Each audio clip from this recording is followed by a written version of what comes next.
IMHO Talk Show. It's Sir Charles. It's Max. Razor. Hey, Ron. Hey.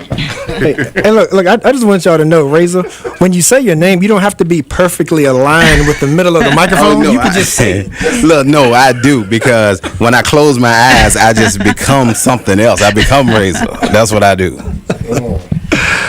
Yeah, so thank y'all for staying tuned in. And remember, during the breaks, 422-9101 or IMHO Talk Show online, any given time you want. We appreciate the feedback, good or bad, and we love it that y'all still want us here. You still have us here.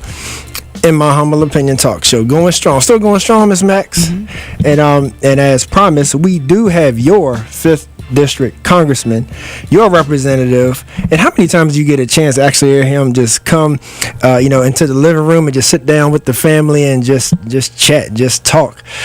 Talking about none other than Mr. Denver Riggleman. Mr. Riggleman, how are you today, sir? Good. How you all doing today? Doing well. Good, thanks. Doing well. Thank you. Like, one of the things that we always say, Denver, is you got to be willing to talk to people, right? Because there's kind of two options: either you're talking or you're fighting, right? So it's much better to talk through things, and we appreciate you not being a stranger to WVAI Studios, been willing to come in here and talk to the people. Appreciate that. Well, I feel like it's a family reunion, That's right.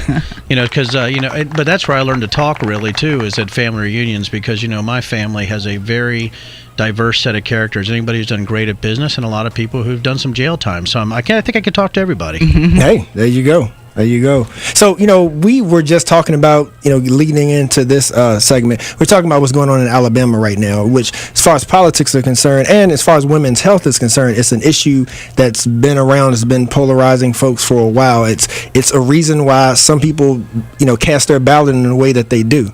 So when you see how far this ban on most abortions would be, because I think Aaron did school me that there was an amendment. It doesn't ban every single thing across the board, I think, when it came. Yeah. So but just what you see going on there, as a politician, I understand it's a different state, but that easily could be put on your table. How do you view that? Well, I'm glad we start off with easy questions today. Oh, thank yeah, you guys yeah. for thank No you. problem, And, no problem. No, thanks for that. And as you guys know, I am the oldest of 8. And please don't call me a politician ever again. I don't think I know, but I think so. What I'm seeing in Alabama is right now. I'll give you really history, and I think you guys appreciate this. My sister got pregnant at 14. So it was very, very rough. And if you look at what happened, the circumstances of her getting pregnant was not completely voluntary. So when you look at things like this and you look at these type of bills, for me, I'm pro-life, but I am pro-life with exceptions. I have a wife and 3 daughters, and I think the health of the mother, I think if there's rape or incest involved, and there could be some other factors that we have to look at, but I think even if we want to talk pro-life or pro-choice, I think we have to have a common sense conversation about what the limits of that are and what the parents' responsibilities are and what they can do. And if you go back to like the bill this week, when you talk about parents making decisions for children, the Democrats voted on a bill this week where parents couldn't even be in control of gender reassignment for their children. So if you're looking at also on the abortion issue for young kids and stuff like this, has to be a parent-child relationship, and we have to look at health and also the circumstances. So I think even on the pro-life side, I think laws can go too far. Like Aaron Simmons mentioned earlier, why the moral high ground on this particular topic? I mean, personally, I feel like it's maybe the evangelical Christians that say, the Bible says don't, so we don't, But there are a lot of other things that we could be applying that moral high ground to that we're turning a blind eye. Well, I think, I always think about human nature, and I wonder if this isn't a boomerang effect from, Governor Northam's statements. I wonder if you go too far left or too far right, and you get to these points on these extremes where you're not able to see outside of maybe there are people that have other ways of looking at things or other circumstances in life. And maybe it's because I grew up poor. I just don't think you can actually say, okay, all of this is wrong or all of this is right. We have these completely two sides that refuse to come together and talk about something that's reasonable. And I know it's very difficult because you have religion or you have a social sort of activist bent, and both of those you can't bring them, to a way that they can talk. And I think what I hope is that instead of politicians acting like politicians, people can talk this through and come to more of a reasonable expectation on people's human rights and what's expected of them. Yeah. Now, the thing that gets me about this, it's kind of twofold. I want you to chime in on. All right, so if someone feels like that a child is being brought into a situation or what have you, that's not ideal, then to me, like, that's sort of still somebody's choice. Somebody's making that choice. And if someone is saying that it's murdering, it's literally killing a baby, then at some point they have to say this is how things are playing out. Now, I'm not stating that as saying like that I'm on, one side or the other. I'm just stating the facts of if we're going to say it's murder unless I agree with it's okay to do it in this instance. Right. You follow what I'm saying? So to me, it's black and white. As far as which side you want to be on, like I just don't agree with. Then the other part is the health. If they're coming into a situation, for the issue I have with pro-life, and we actually had a sermon at my church about this. Pro-life should be the whole life. It shouldn't just be because we're letting a baby be born. Once they're here, how are we then taking care of that baby? Like in society, are we making sure that they're available health care? Are we giving it opportunities regardless of what neighborhood it lives in? So I just think pro-life should encompass more of that, but that's my whole thing. It wasn't really a question. It was more of my opinion, kind of chiming in what you guys were talking about on men or politicians shouldn't make a choice if women can't make the choice. Well, I know it's interesting. I think what you're saying is there's a complexity to this, and sort of the law of unintended consequences based on any decision that you make. And for me, as I look at this, I am personally intentionally pro-life based on what happened to my sister and what happened to some of my relatives. But the flip side of that, my personal pro-life stance, I've got to still be able to see outside and say how do these sort of policies on the political side affect real people. And I think I just think some can go too far. And I think in Alabama and things of that nature, I do think it's a boomerang effect from what we've seen with the Born Alive bill in Congress right now. I think you see Republican and Democratic legislatures, instead of talking, they've become so polarized. I just don't think they have the ability to talk about this in a reasonable way. Even with the diversity that's been added to Congress in terms of women and minorities? Yeah, I mean, I think that's actually, when you look at Alabama, look at the things of that nature. I think right now, I was just at, if you go to, I was at the Fauquier County NAACP, Freedom Fund dinner, 2 nights ago, what we were talking about.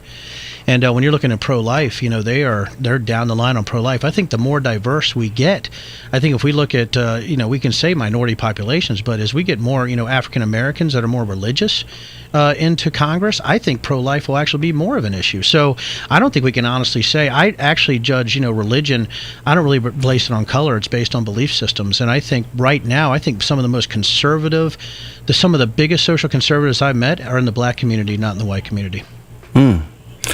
My question is a little lighter than what y'all got going on here.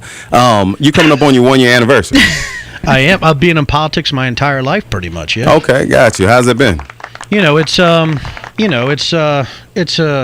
interesting. I would love to say I'm having the time of my life, but this is a service position. This is not for fun. I think my grandfather said it best. If anybody have any grandfathers that said the most blunt, you think stupid things, but they're the smartest things ever. I remember I was 15 years old. He goes, "Hey, what do you want to do when you grow up?" I said, "Grandpa, I want to do something. I want to work at something that's fun." And he goes, "Well, boy, if they call," you go. He goes, "Well, then they would call work fun if it's fun. That's why they call work. So, politics is work, and I think right now I would say it's not fun, but what I'm learning in the challenge of trying to support the 5th District is something I love to learn, I love to serve. And again, we were talking about this, but the thing is, I know this is temporary. I got to do the best I can while I'm in here because you can be voted out anytime, or you could say I've had enough of this. So I'm just trying to do the best I can. I'm in the minority party right now, and just trying to get bills passed that help the 5th District, and I think it's work, but I'm learning a lot, I can tell you that, Troy. Now, you made a very good point. You said that you're in the minority party. Now, a lot of, and I'm not saying this for separation of anything, but a lot of African American children don't really know where they fit in when it comes to politics. From what you've seen, I don't even know if you can answer this, from what you've seen from the infrastructure that you have that's already in place before you got there, how can minorities then break the glass ceiling and become part of what is going to become the new America, so to speak? Because I know a lot of people saying, look, things need to go back the way that they were. Some people say, no, we're not the same old people. We're going to make changes. What do you see where people can coexist and work together? Even though you have conversations like abortion that go back to the beginning of time, there seems to be everybody is in an uproar. But how can we get more different people into what you're doing? Well, what I saw the other night, I'm seeing these multiple, for instance, right now, it seems like I have a lot of support among young Republicans, college Republicans, and young people in general, based on, I guess, how I couch things. What I saw the other night when I was talking about going to the Freedom Fund dinner, I saw these scholarships that are going out to kids to go out and get these, advanced degrees, it is amazing. I mean, when you see what these kids have done, you're just stunned by it. And also you see these new groups starting to happen in all the high schools, these young political groups that are looking at issues and trying to talk about this in a very free way. I think the way we get people involved is we don't exclude anybody based on some type of fear of afraid to go to talk to somebody. And that's what I said before when I was on here the last time.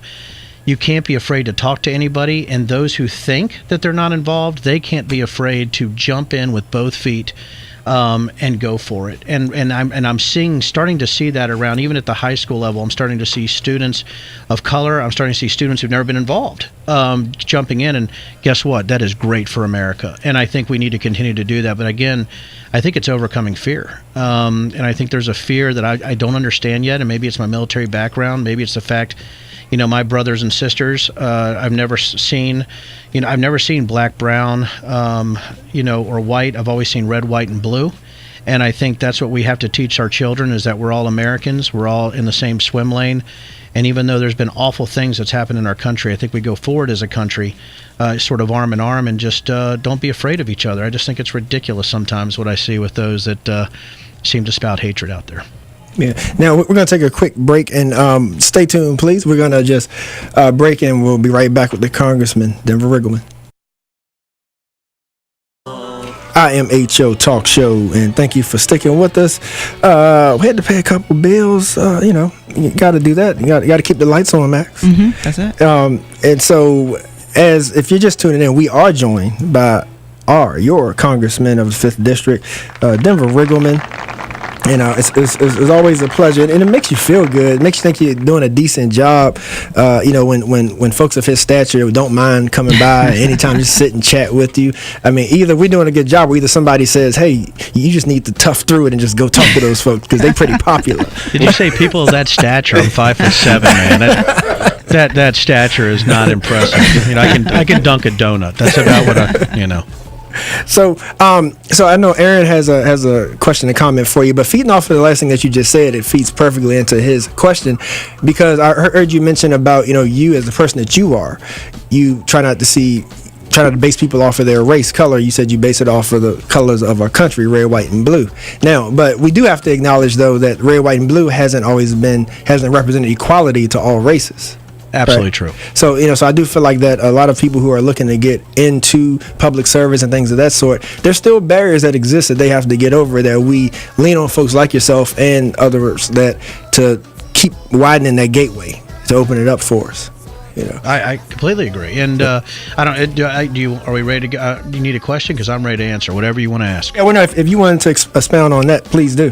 Yeah, and I think part of it, I was just, heck, me and Max were just talking about how I was raised. I think you, and I think, what did we say? I wish there were people who didn't see color, right? How do you get to that point? Mm-hmm. I think that's what we were talking about. Mm-hmm. And I think that's absolutely bull honky, right? Because everybody sees color. And the thing is how are you raised? How are you acculturated? How do you grow up? And I was talking about, the person who told me to tie my shoe was Michael. I was 5. I think he was 8. Michael was not a white kid. Right, I was in Coverstone Apartments in Manassas, Virginia, man. It was not all white, right? It was black, white, Hispanic, and we all played football together. We all played baseball together. So I think it's actually how you're raised, and at that age, all you know and is who's on the right and left of you, or who's actually ringing your bell in the football game, right? There's no, you don't even that thought isn't there. So as you get older, I think that's when you start saying that there's certain ways that people start to act. And that's what I was saying. Maybe the way I was raised and going in the military maybe just gives me a different perspective that I don't think anybody can say that you don't see color. If you do, I think not only are you lying, you're being obtuse, or you're stupid. And if that's what you are, I don't want you around me anyway. So if you can't have an honest conversation with me, you're like, well, I've never seen color before. Get the heck out of my house. That's ridiculous. Are you kidding me? So come on. I mean, I come from Appalachia. Are you kidding me? So I think really people have a really tough time talking about it honestly because they get uncomfortable. They think somebody's going to get mad. But like I was saying about my business partners, Thad Shaw, 6'2" black guy, played football.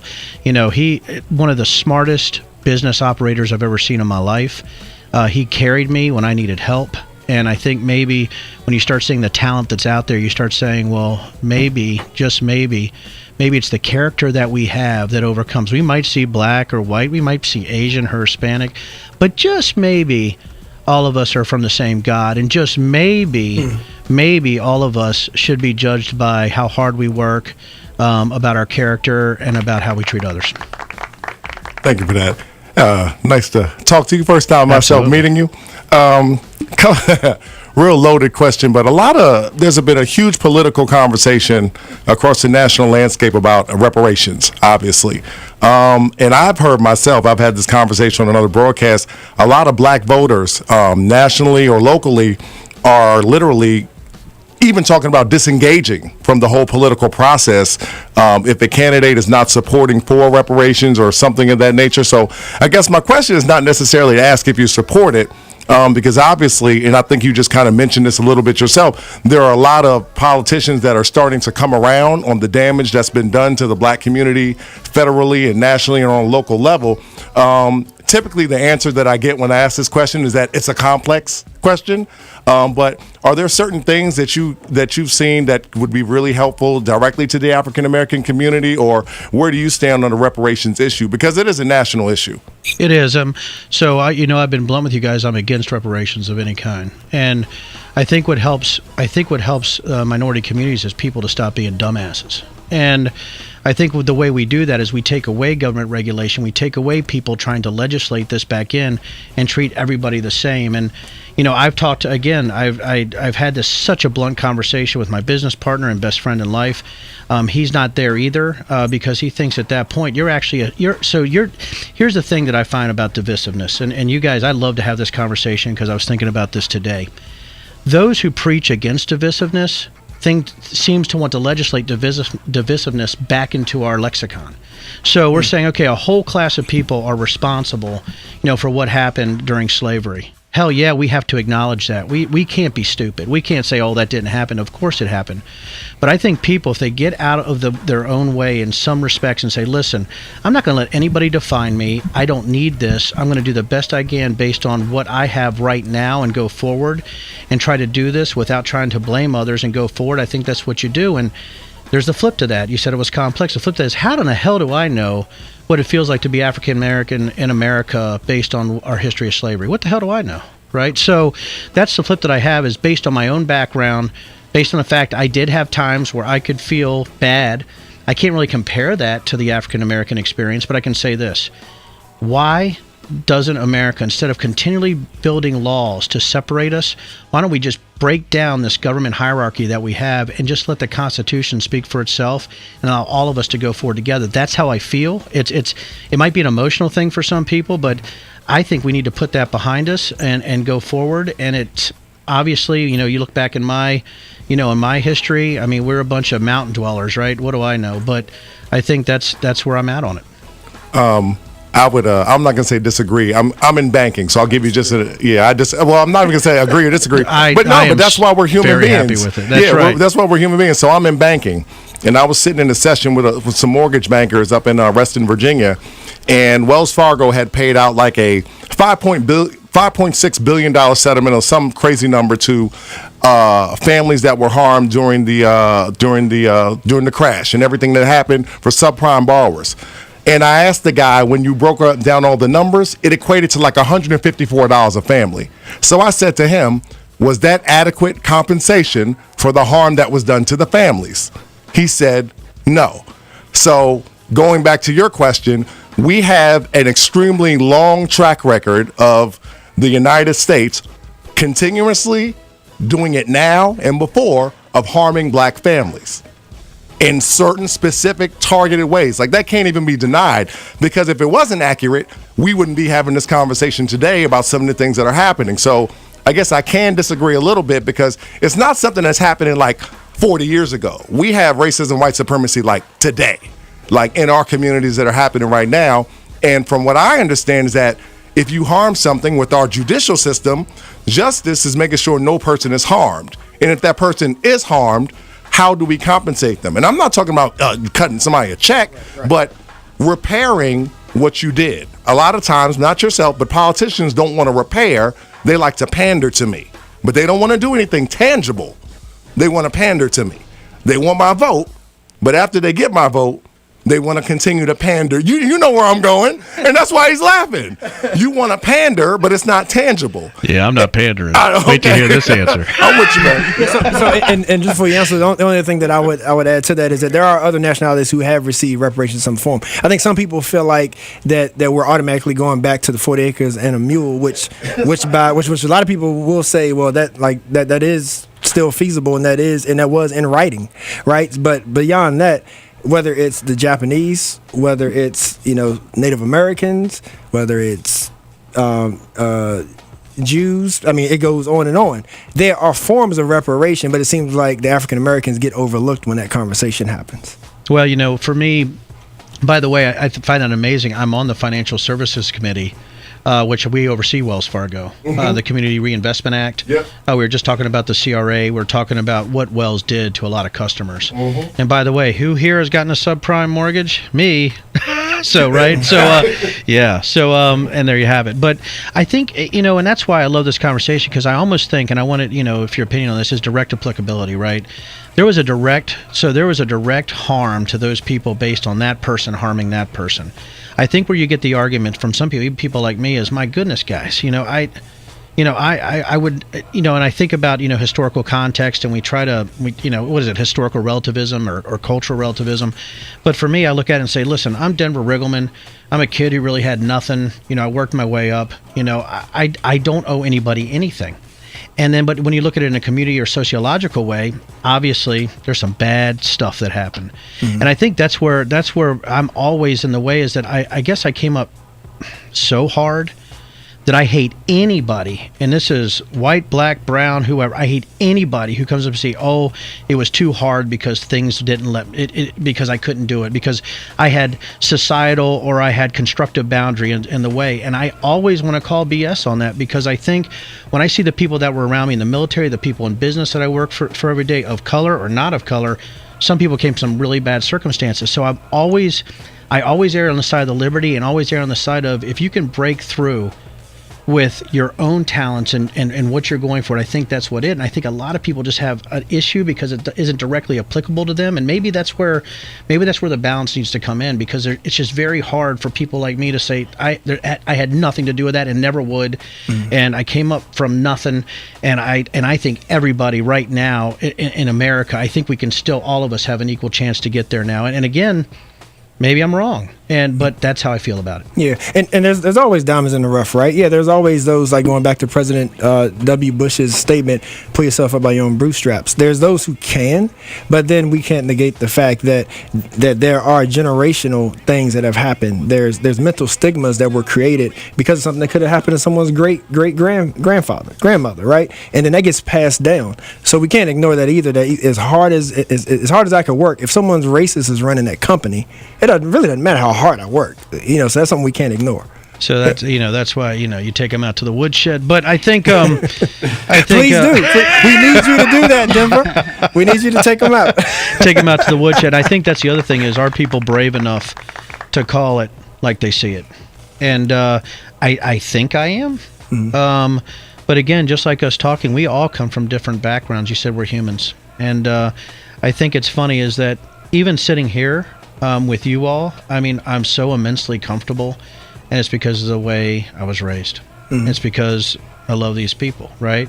And I love the fact that you're just great people. There's no, why the hell would I, even worry about coming and talking? I mean, and just like we were, I'm going back to our conversation we had during the break. Sorry about that. That's if there's okay. any context there. So going back during the break is, I just don't understand why people say, like you said, oh, I don't know, do you want me to go into this? I don't mind. Okay, why would you have Denver Riggleman on the show? Because you might have helped him get elected. Really? How about I just be honest with you? How about I just say what I'm going to do? And then, and if you vote for me, great. That's great. Right. But if you don't, that is your God-given right as an American. And that's your natural right to do that. And don't vote for me. what's going to happen to me? You guys know what's going to happen to me if I lose. It's a awful thing. I get to go back to the distillery. Right. I get to go back and work at the Pentagon and protect my brothers and sisters in arms. I was a senior consultant for electronic warfare and countermeasures. I had to dump my company. I'll tell you guys, but it's going to be all public anyway in financial disclosures. I could charge up to $40,000 a month for my services, and so I get rid of that.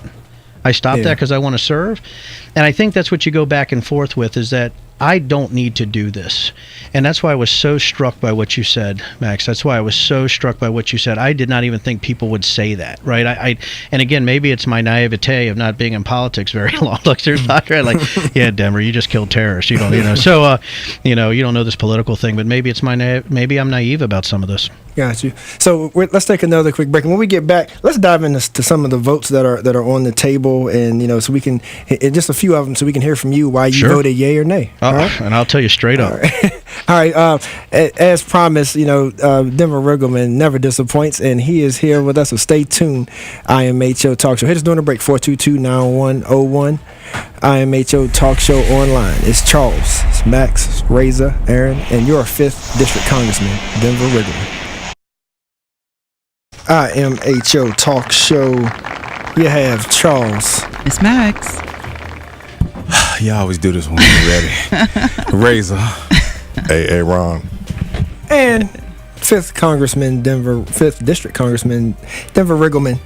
You know what I'm going to do for Razor, Max? I'm going to have a hotkey with his name. Yeah. So I don't have to wait for him to get up, fix his pants, move the mic. I'm just going to hit the hotkey. There you go. If you see me eating Pringles and drinking water, I don't want to say what my name is at that time. It ain't hard to understand. I got to get you the rules and regulations. Denver, I need a bill that tell Charles when to bother me and when not to bother me. Well, I don't know if I want to go in there if somebody's fixing their pants. I don't know what's going on. Hey, so thank you for staying tuned, or thank you for joining us. We are with Congressman Denver Riggleman, and at the bottom of this hour, we just want to make sure that we don't leave without touching base on some of the laws that his office has voted on here recently. It's something that may still be on the table. And the one thing I do want to say that I hope people can respect and appreciate, because there's a mutual respect here amongst IMHO family and the Riggleman office, meaning that even though we may vote different on things, we may view just in general, societal issues differently on some things, we still are good-hearted people. And we're people who want to make things work for everybody. And so that's why we can sit here and talk, in peace and agree to disagree on some things. And the things that we do agree on, we go to the distillery and we toss a couple shots back to. We have our bourbon summits. That's right. So Denver, I want you to address the article that came out and that's titled "Denver Riggleman Email Erroneously Claims He Voted to End Border Wall Emergency." What happened with that email that went to the Daily Progress? Oh yeah, the 25 people there. So so we hired a brand new staff, and I did not know this was even a thing. There are some staffs that sometimes might do another letter, or they're not quite sure what they're supposed to do, and I was actually surprised by it, because I am very specific that don't do anything until I vote for it, right? And so I think it was 25 emails when I was a very small amount, and we sent out, by that time we had sent out 15,000 pieces of correspondence. I think they just got in front of their headlights, and so it was a mistake that's made sometimes by a new office. So I took the blame. We move on. I mean, it was just sort of interesting to me that I found out about it actually by a newspaper reporter calling me like, "What? Oh wow, that happened." And then my team came in there and said, "Hey, listen, Congressman, we made a mistake," but that's okay. I mean, they're fantastic people, and we're not a one mistake world. And right. I said, we're sorry because we think it's going to hurt you. I'm like, it's fine. I think people overreact in politics sometimes, and especially with things like that. You make a mistake, you say you made a mistake, you move forward. I think that's the transparency part of our campaign, and that's what happened. Right. Now, the sort of the meat and potatoes of that was talking about that you had voted against the bill that would have denied President Trump the funds for the wall. So why do you support funding the wall? Well, we were just talking about that. Taking all my questions, Charles. Way to go, Charles. I've been working with you long enough. I know. Yeah. Listen, I think there's a thing, I voted for the mini omnibus when we were talking about, so this is a very, not a complex answer, but a lot of things were happening, during the shutdown, and as we were going, and there was a lot of confusion. The first thing, I voted for the mini omnibus, which part of that was 6 of the 7 amendments in that. That was the $1.375 billion to fund the wall, that also had rural broadband and also addiction or opioid or meth, try to stop the addiction crisis in the United States. So I voted for that. I'm a constitutionalist, but the thing is, when you're in military intelligence or you've actually been to the border, there actually is an emergency down there. Now you got the chattering classes up there left and right talking about, oh, you just don't want immigrants coming in, or you hate people. That is absolute bunk. The issue we have is hundreds of tons of illegal drugs are pouring over the border right now like a sieve. Department of Homeland Security and Customs and Border Patrol, when you see the numbers, it's staggering. Even here in the 5th District, DTOs, drug trafficking organizations like the Sinaloa cartel, have pushed up their meth production through Southern Virginia from northern North Carolina. So the reason I think there's a national emergency is a few things. Number one, if we don't have a secure border, we're encouraging people. This is the law of unintended consequences. This is intelligence work. We're encouraging people to put themselves in danger to cross the border with people that are awful.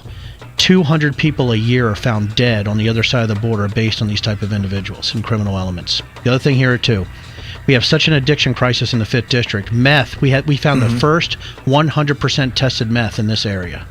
That's like Breaking Bad meth is now here, right? So if we don't at some point secure the border, our kids are going to die.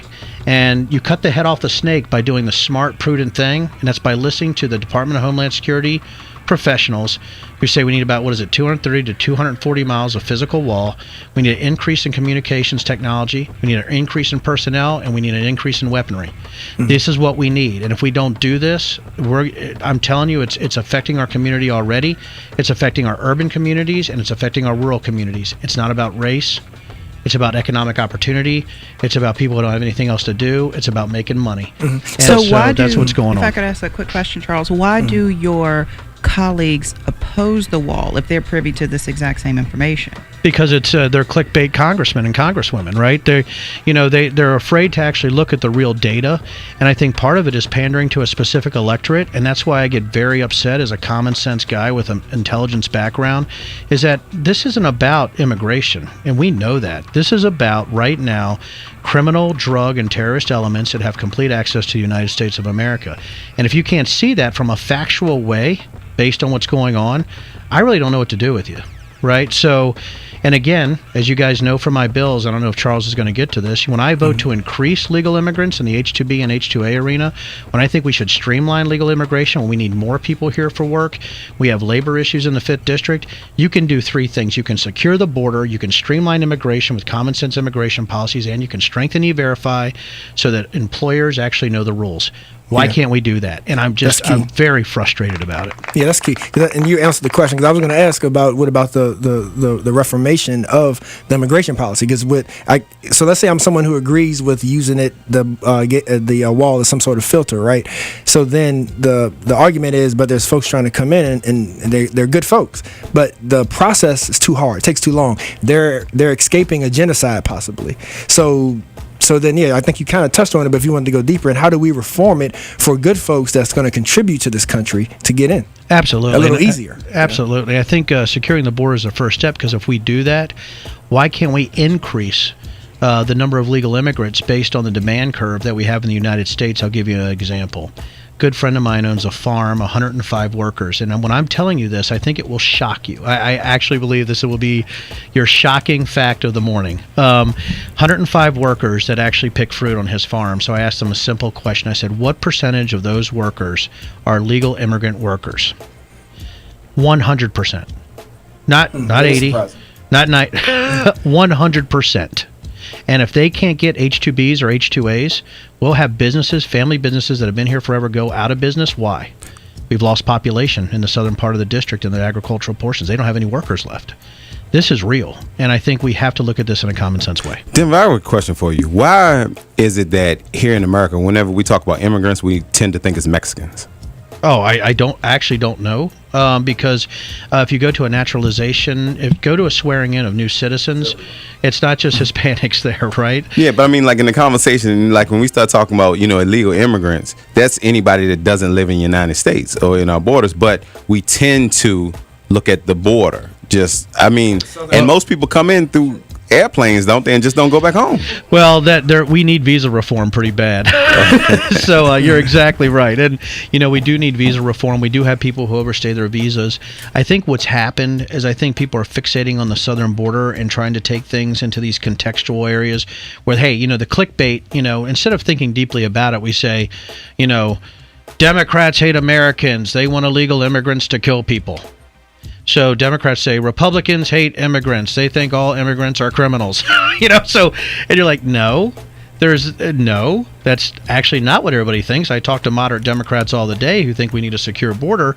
So how about we not do that? How about we actually have a educational, how about a discussion with an IQ above moron? How about we do that, right? And if we do that, maybe we can actually have people stop being politicians and maybe become servant leaders or citizen legislators, rather than looking at politics as a career field where they're actually just trying to talk to their base. What's the update on the progress of I guess, restoring all the families that were separated, affected by this whole immigration issue? Yeah, there's multiple bills coming out where families have to be kept together after you validate that they're actually should be kept together as families. Let me put it to you this way. We don't have the data sometimes. I'm in big data. As you guys know, with my military background, we can't match the family members. We don't have prior DNA. We don't have data from the outgoing country on who belongs to who. We know that sex trafficking and human trafficking is prevalent across the border. A lot of the reasons they're separated is sometimes we just don't know if the children belong to the parents or if they're in a dangerous situation. So again, I think we can have a reasonable discussion. That's why if you go back to President Obama, they knew that issue, that we just don't know who belongs to who. And again, it goes back, if we secure the border, we're going to discourage that type of criminal activity from coming this way. And again, to me, it's a common sense thing. And Hey, Denver, I'm sorry. So since you can stay with us, we are going to take a quick break. Sure. If that's cool. Yeah, and absolutely. We'll be right back in a few minutes with Congressman Denver Riggleman. We will get into those bills. Got it. Stay tuned, y'all. And when it's good, this ain't one of those kind of conversations to where when you talk to somebody and you be like, all right, you thinking in your head while they talking, how am I going to exit? How am I going to leave without being rude? But whenever we talking to Congressman it's like Riggleman, my first prom date. right? Yeah, so we're still here, and Congressman Riggleman, before we let you go, we just wanted to keep you for one more segment because there's some votes on the table that hopefully people can appreciate your transparency, but at the same time, people got to look at the record, right? It's all sure. And you are someone who don't mind putting it on the table. Nope. So that being said, the one thing that's standing out to me, I got to tell you this. I remember when you came in here before the election, to me, it seemed like you were more nonpartisan. But when I'm hearing you talk today, you seem to be more in line with the endorsement of the Republican Party. I don't know if you've seen all my votes yet, but yeah. I've had my face ripped off by both sides. It's been great. Right. True. So, and now for instance, if someone pulls up, one of the voting sites, there's a bunch of them out there where it says, track your representative and see how they're voting, whatnot. Overwhelmingly, you're voting on the same side as President Trump. Should people see that as a coincidence? Do you feel like that you are aligning politically with him, or why would that be? Well, for me, some of the bills, when you're looking at it, for instance, I sort of got in trouble when I voted yes to keep pre-existing conditions, which was against President Trump, when I did that resolution. But what's happening right now, let's just get as blunt as we want to get right now. A lot of the bills that had already been prior sort of brokered as a compromise between Republicans and Democrats. I came in, a lot of these bills were brokered in the last Congress, right before I came in. What happens is they'll poison pill the bills with a closed rule where the Democrats will not allow the Republicans to offer amendments or debate on any of the bills. Since they know that the bills can't get through the Senate, or they know they're going to be vetoed, they can poison pill the bills for actually messaging to their specific base, and they don't take Republicans' concerns at all into consideration, which is what you saw when the Republicans were in majority too. This is politics. I came in not wanting to be in politics. So what happens is you go into a bill like the Equality Act, and you're like, wow, The first one seems to be pretty good, and then all of a sudden they poison pill it with 5 or 6 things that they know a Republican will not vote for, and then they go ahead and vote for it, knowing that the Senate won't take it up, or the Republican will veto it, or the president will veto it. That's the thing that I've been so frustrated about. It's been to the point that we think we have something good on the table, and then they will add something, and you're like, wait a second, that wasn't part of the original deal. We thought we had a deal here. So when you see the votes, what they're trying to do is they're trying to force the Republicans to vote against a bill that says, the Equality Act, but really what the bill should say is the Destroy the Rights of Others Act, Destroy Religious Rights Act, Destroy Parental Consent Act, because that bill is so dangerous, H.R. 5 we just talked to for religious freedom, that when that was injected in there, of course, people who are civil and religious libertarians like myself would never vote for it. We're not going to force a church to do gay weddings if they don't want to. Got you. You know what? I don't care if gay people get married. Hey, have fun. Be as miserable as the rest of us, right? So, but on the other hand, Max didn't find that funny. No, Max said no. She didn't smile. So the guys always laugh. Did I hit a nerve? Did I hit a nerve here? I think what just happened there?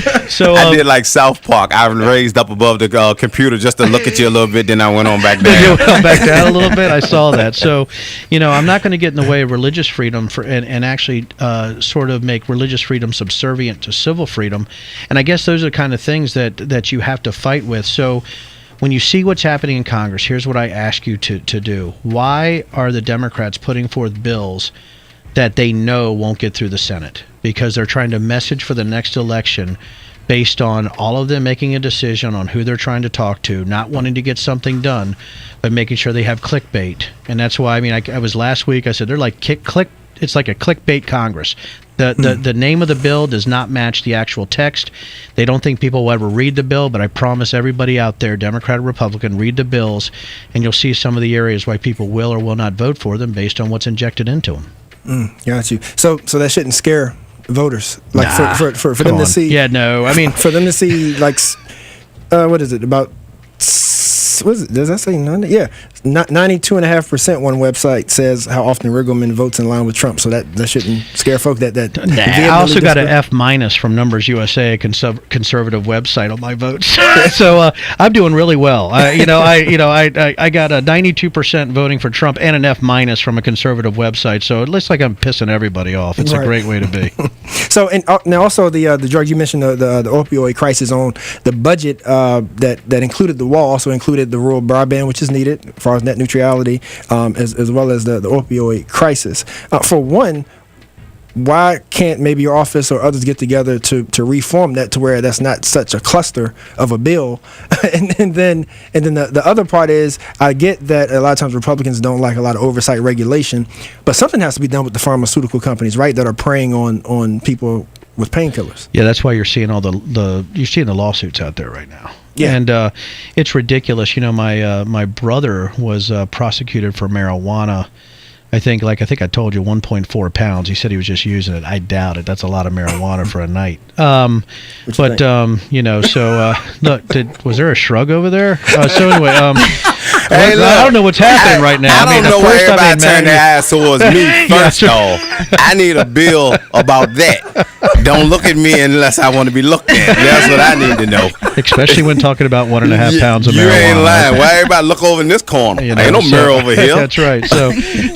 But he actually was given opioids to get off marijuana, I believe. This is back now. This is years ago, right? We know marijuana is an exit drug.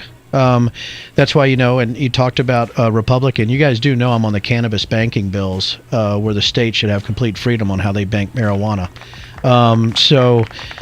It's a freedom thing. So again, there's a lot of bills I put in that you don't see because they can't get through committee because, it's political. But I have gotten some incredible bipartisan stuff through, as you guys know, going on human, sex, and drug trafficking, illicit finance, rural lending, but also trying to stop this drug epidemic. And you were talking about the cluster, the Charlie Foxtrot that we have up there. The issue that we have is everybody wants to load these bills to make people vote or not vote for them instead of voting on one specific thing. Here's what I've seen also. Urban areas and rural areas got the same issues. And those issues, the drug issues in both of those areas, need to be addressed by, I would say, not only by rural Republicans coming together, they need to come together with the Congressional Black Caucus, and we need to get together and fix this. And I think you're going to see some of that happening. I'm trying to do that. I think if we can get the CBC and we can get the Freedom Caucus together, I actually think you're going to see some bills come out that helps everyone. Denver, earlier you had also spoke about the correlation during our break when we were just chatting, correlation between drugs and home ownership, like as Aaron mentioned earlier. Oh yes, I mean that's the thing that we're seeing too, is that, so it's so funny, it's cascading effects, and I'll tell you guys, and I don't know how much time I have, and I don't want to be a bore for you guys, but when we were trying to kill terrorists in Afghanistan, we had something called consecutive miracles. We would dig a hole with bombs. If we didn't have the right kind of fusing, we would actually have GPS weapons where we would dig a hole, consecutive miracles, and try to do multiple things to get to the bad guys. That's what we're trying to do in education, and what we're trying to do in rural housing and drugs.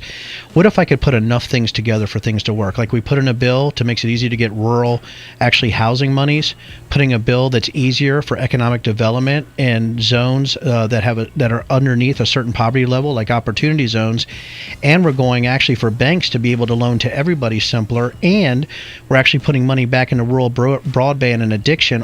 These are different bills, right? These are multiple bills. What if we can have consecutive miracles and bring all those together? Because, by the way, economics and drug use are related. Nobody can, you can't, it's of course you're going to have some kids in the suburbs, you're going to do stupid stuff and do things. But when you're looking at education and opportunity, I think we have to do all this together so that we increase home ownership, we allow community reinvestment, we give people an opportunity to get off drugs. We have to do all these things together, and hopefully we can have consecutive miracles, and we can have people, not on drugs, people who have economic opportunity, and people who actually have the connectivity to do home-based businesses. All this I think we can do if we had some common sense and legislation. Right, got you. So, just a couple things I wanted you to touch on as we wrap up. The one of the Winnipeg tribe, you voted against that, and also funding to help in the Puerto Rican aid too, I believe. Oh, so that bill. If you could touch on those two. Yeah, there's $29 billion in the Puerto Rican fund right now. So what happened with that bill is they tried to poison pill it with some other things that had nothing to do with disaster recovery. We already were going to actually vote yes on that bill. At the last second, they threw in some amendments. We're like, what are you guys doing, right? There's $29 billion that we have right now for Puerto Rican aid. We also find out that there's a lot of bad things happening in Puerto Rico with that money, with criminal activity, people not using that money correctly. So as far as the Indian tribes, here's what happened. They wanted automatically to skip any of the approval processes for casinos on those properties and then say, oh, we're a tribe, we automatically get to put casinos on there. I think that's a freedom thing. I think everybody should be able to compete for some of that. So for me, on the tribe thing, it was really about a freedom thing. This wasn't about the tribe. If you're a tribe that's been actually settled in and you want to do a casino, God bless you, go do it. I love casinos. I love Vegas. But if you're trying to game the system using eminent domain or something like that, I ain't doing it. It's again, you look at the language. It's a liberty issue now if people are trying to game the system, and that's what they were trying to do, and that's why I voted against it. So is the game in the system? I got it. I thought I was done, but is the game in the system if a Native American who feels like that they had land that was stolen from them? Is that considered? I understand what you're saying there. I think what happened is, was that land actually? Did they go through the entire process? What they were trying to do is the federal government was trying to skip the state process and take away their rights to make their own determination. As you guys know, I'm a states' rights guy, so if I see that, hey, the states can figure that out. The federal government doesn't need to come and pummel them, right? The states can figure out their own issues with that, and that's just a states' rights issue that I have. When I said gaming the system, I know we're just talking about casinos and gaming. That wasn't a pun, right. But the states should be able to control what they need to control within that area. That's what I felt about it.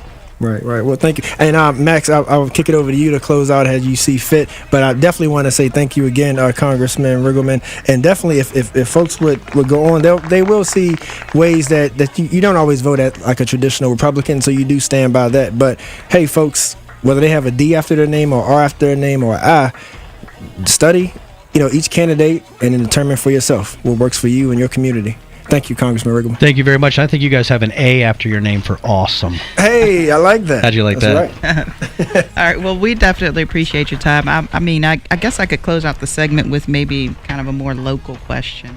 And I guess I'm within my rights to be able to ask this is no, elections are coming up as well. our council members and whatnot. And I just wonder your perspective as to what do you feel like Charlottesville needs to help move them forward? I think they need a council that actually frees up some of the economic development issues here. Charlottesville, in the state, I think our district here, down to 3% unemployment, I think Charlottesville is one of the areas that lost jobs. I think we need to go forward and say, hey, I think the local government needs to look at economic opportunity for everybody, and I think they need to release or at least lessen some of the massive zoning and some of the sort of the things that people have to jump through and some of the hurdles they have to jump over just to do economic development and business growth in Charlottesville. I would hope people are running on that on the city council.